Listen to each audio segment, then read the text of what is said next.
Seguimos en Conexión B, análisis, entrevista. Vamos a continuar analizando el paquete económico 2024, la ley de ingresos, el presupuesto de egresos, cómo viene y sobre todo ir pues, vislumbrando cómo lo ven los distintos sectores productivos del país, empezando por el sector empresarial.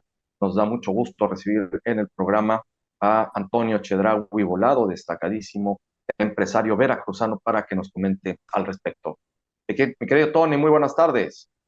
¿Qué tal, Jorge Luis? Buenas tardes a ti y a tu auditorio. Pues hablar sobre el paquete económico de 2024, polémico, se ha tornado sobre todo, pues cómo están pensando distribuir el gasto en todos los órdenes. ¿Cómo lo ven ustedes, los empresarios, Tony? Bueno, pues mira, vemos con preocupación que se esté aumentando la deuda del país, porque pues si bien mucho de lo que se está pidiendo no es para obras importantes que vayan a ayudar al país a crecer, se está pidiendo dinero en cierta forma para acabar de terminar la refinería, para acabar de terminar el Tren Maya, que bueno, pues sí son importantes, no por su efecto, sino por lo que ya se lleva invertido. Realmente el país tiene otras prioridades que pueden ayudarle en su futuro a crecer, ¿no? Un tema que vemos con preocupación es la disminución del presupuesto en educación y en salud, que ya eran unos rubros que, pues la verdad es que en esta administración se les ha afectado bastante, y son los dos pilares que tiene un país, ¿no? La salud, por un lado, y la educación son lo que hace que un país crezca, que un país esté saludable, y son áreas que se le sigue golpeando presupuestalmente hablando, ¿no?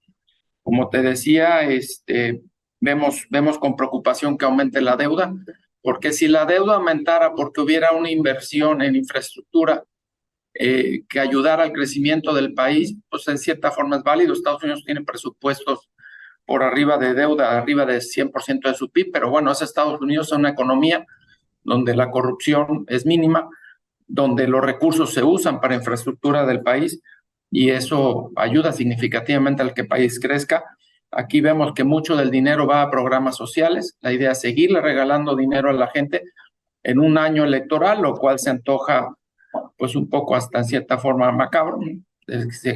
Pensamos que es para comprar votos o para financiar elecciones más que para hacer que el país crezca, lo cual creo que no es bueno por ningún lado por el efecto que va a tener. Eh, Pemex en general anda mal. Yo creo que viendo la situación que trae a las empresas que les debe, de por sí Pemex, vamos a poner en contexto, no pagan un puntual porque por ley Pemex paga los 6 meses a sus proveedores y cuando sus proveedores empiezan a quejar de que no hay pago, significa que estamos pagando arriba de esos 6 meses, lo cual es pues casi insólito porque casi los créditos comerciales son de 30, 60, 90 días, ¿no? Entonces, Pemex trae un problema. Yo no dudaría que en meses próximos incluso le afectara más la calificación por el mal manejo que trae. Mal manejo que se viene platicando desde años atrás, exenios atrás, que se trató de desarticular un poco Pemex para que fuera más ligero, tuviera una menor carga laboral y fuera una empresa más eficiente. En este sexenio se le ha dado mucho dinero y eso está afectando la economía del país también. Un tema importante que vemos es la infraestructura nacional. Se ha deteriorado mucho en los últimos 5 años por meterle dinero al aeropuerto, a la refinería y al Tren Maya. Se le recortó presupuestos a muchas eh, dependencias y a muchos programas de mantenimiento en Comisión Federal, en carreteras, etcétera. El próximo gobierno que venga va a tener que invertir mucho en la infraestructura del país y eso también es grave porque en este presupuesto que se pretende autorizar tampoco hay dinero para esos rubros de mantenimiento, con lo cual diríamos que el gobierno trae un déficit en infraestructura de mantenimiento y eso al próximo gobierno va a ser un grave problema, ¿no? Esto es como cuando en tu casa pues le rentas a alguien una casa pues que está en buenas condiciones y después de 5 o 6 años no la pintaron, no le arreglaron el aluminio, tiene corrosión, etcétera. El nuevo inquilino, 6 años después va a tener que meterle un dinero que obviamente lo tiene que tener en cierta forma presupuestado y eso es lo que ha pasado con esta administración en el país. y otra vez en el presupuesto no hay dinero para muchas cuestiones de mantenimiento. Vemos en cierta forma que también a muchas dependencias se les recorta el gasto. En alguna parte posiblemente no sea del todo malo. La verdad es que México es un país que tiene a veces muchas cosas que tienen pocos efectos positivos en algo del país, pero también creemos que o vemos que hay algunas cosas que se están haciendo pues por afectar a algunas dependencias del gobierno muy directamente, ¿no? Entonces, nos preocupa, creo que en general los empresarios, una deuda tan grande en un año donde el gobierno ya va de salida, en donde esa deuda que se le va a quedar al gobierno que venga va a ser un lastre, posiblemente pueda afectar también el tipo de cambio, o provocar una crisis de fin de sexenio.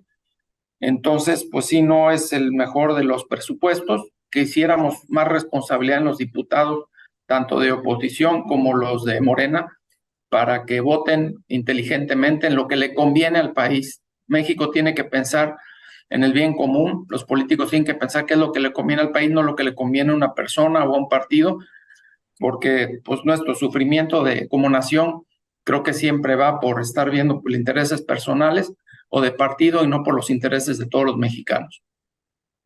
Es la parte más importante, Tony, levantar la voz como ciudadanos, en los distintos grupos, en los sectores productivos y sobre todo los sectores organizados, la sociedad civil organizada, que levante la voz y no estamos escuchando mucho las propias cámaras, como que no se manifiestan como tal y se necesita gente valiente, empresarios como tú, con responsabilidad social y con responsabilidad en general para hacer estos llamados y estos pronunciamientos, Tony. Pues te felicito y pues vamos a hacer que toda la sociedad pues igual se manifieste y se posicione al respecto, porque si no, lo único que vamos a hacer es padecer lo que por décadas hemos padecido en este país. Tony, muchísimas gracias. Sí, gracias. Sí, hay una frase que dice que no llores como niño lo que no subiste defender como hombre. Y yo creo que los mexicanos tenemos que sentirnos muy dueños de nuestro país, de pensar siempre en lo que es mejor para todos, no para mí como empresario o para mí como político o para mí como trabajador, sino qué es lo que le conviene a todos. Tenemos que sumar esfuerzos. México es un país muy importante a nivel internacional, con gente muy trabajadora, y creo que ya es hora de que el país eh, represente todo lo bueno que tiene, empezando por exigirle a su clase política un nivel importante de trabajo y de responsabilidad. Así es, hay que exigir. Tony, te agradezco muchísimo la comunicación con nosotros el día de hoy. Gracias. Muchas gracias al empresario veracruzano Antonio Chedraui Volado, analizando el paquete económico 2024. Nos vamos al corte, regresamos con más.